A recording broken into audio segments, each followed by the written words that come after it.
Next up, Tom Renhard, Representation and Accountability Officer at Bristol Independent Mental Health Network. Goodness, what a mouthful. And you're going to talk about resources and support available in Bristol. Thank you so much, Tom. Right. Hello, everyone. Can you all hear me at the back? Cool, great.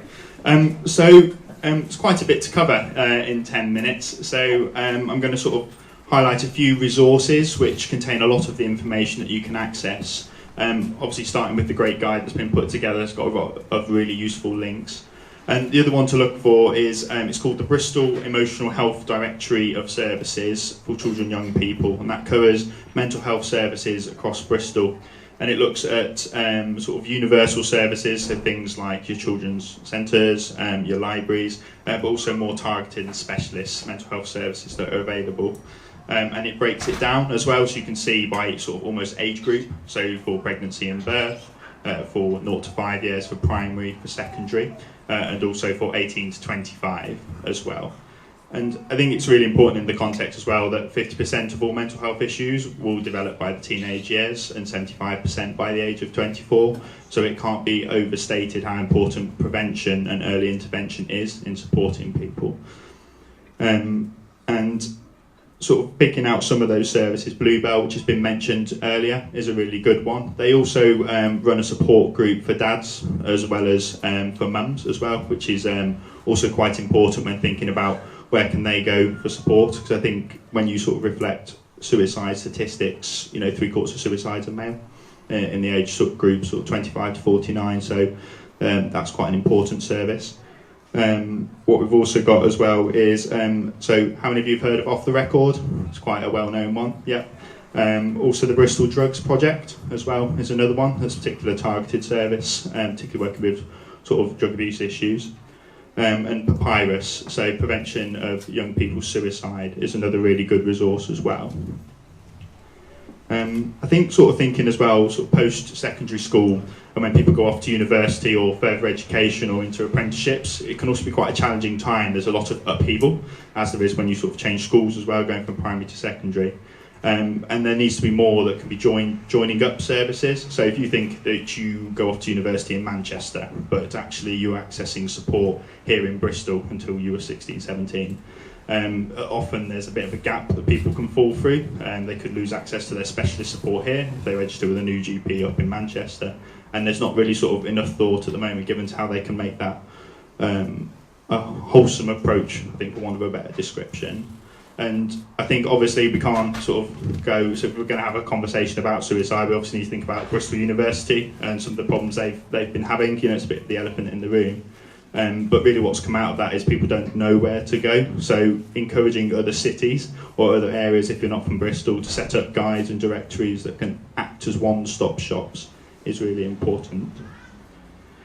A couple of thoughts to leave you with. There's a piece of work that's happening in Bristol called Thrive Bristol, which is the public health initiative. It's going to be going on for 10 years. It's just launched, so it's just getting going. And it's going to cover lots of different areas. So it's going to cover everything from looking at adverse childhood experiences that could lead to sort of mental health issues that develop later. Could be looking at suicide prevention. It's going to be looking at the impact of things like domestic abuse and sexual violence. And it will bring together kind of leadership and local voluntary organisations, but also the public. This is about us owning it as a community and coming together to see what we can do to improve the mental health of everyone and thrive and not just survive. And I think one final thought, so parents as well. So as parents with children that may sort of be struggling, Young Minds is a really useful resource, so I would definitely check that out. Thanks very much. Thank you. Does anyone have any Q's and A's on that one?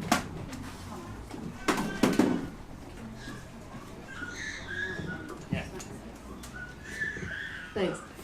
I'm asking specifically as a parent of 2 autistic children, and I can tell you that in Bristol there is a very high incidence of anxiety and also other mental health issues with our autistic children, but there doesn't seem to be any pathway to getting any help, and this is something that comes up in the support groups over and over again. CAMS won't touch us, GPs can't do anything. The school nurse, when I contacted them about my child, just sent me a bunch of leaflets. There doesn't seem to be any counselling, and none of it seems to be tailored for autism. So these children are really falling through the cracks, and I'm just wondering what you know of that might be appropriate for them. So I think the challenge there is some of that is meant to be in schools, some of that support that comes through sort of SEND and stuff, but the problem has been cuts to funding that has seen some of that eradicated with additional pressure also put onto teachers to also act as counsellors. Their job's big enough without needing anything else added on. So I think what I would say is there needs to be more funding for support like that. And I think from my experience as well, early intervention is also cheaper, so I get really frustrated with decision makers locally and nationally that they don't kind of see the bigger economic picture if you can't sort of win them on the argument of, you know, humanity and morality. Suicide, for example, on average costs $1.5 million to deal with once it happens. So there's similar things around perinatal mental health when it goes wrong. So they need to do more is my answer, but I don't sort of know what there is specifically. So sorry, I've probably pose more thoughts and help, but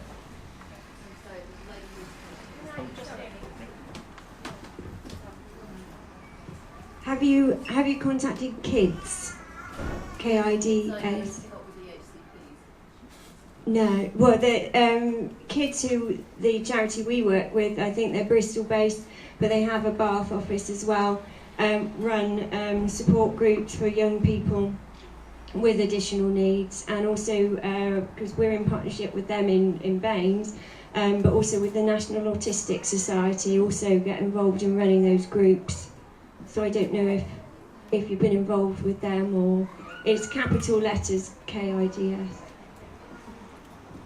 The other thing I'd just say about the directory, we've tweeted it and put it on our Facebook page for those of you that are online, and I've also sent it to the organisers as well so they can circulate a link to it. It's done by the commissioners that pay for like mental health services in the area, so there's an online PDF you can access. I've got a couple of paper copies if people want to take them away.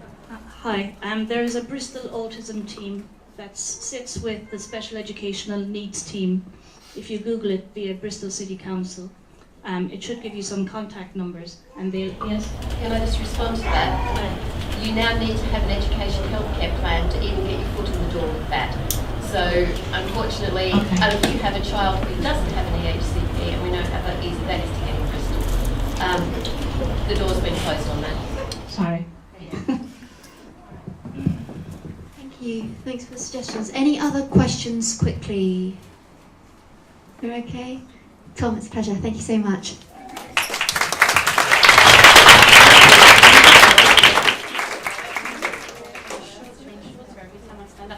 I just want to say that I don't want anyone to feel like that not everything can be answered, but the whole point of this is to bring everyone together, and even if we can't answer it here, it gives us a space online where we all know each other. Everyone that goes to the NIPS event and then the next event, everything that's to do with mental health, we can go back and kind of use it as a forum. So if somebody goes home and thinks, actually, I've got a really good resource that she could use or something, get in touch on any of the social media and we can send it over and we can share it all, so it doesn't feel like someone's just been left because we don't have the information right here, right now. We might be able to find it later. So if any of you have stuff, you don't have to be standing on the stage. Share it, please. We've got the directory at the back, the A to Z, is stuff that we've just put together ourselves from researching. So if you have something that you want to add to it for the next seminar, which is in Brighton, but it doesn't matter because the booklet's online for everybody in the whole of the UK, the whole of the world. So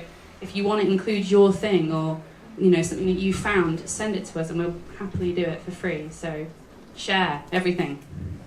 Thank you.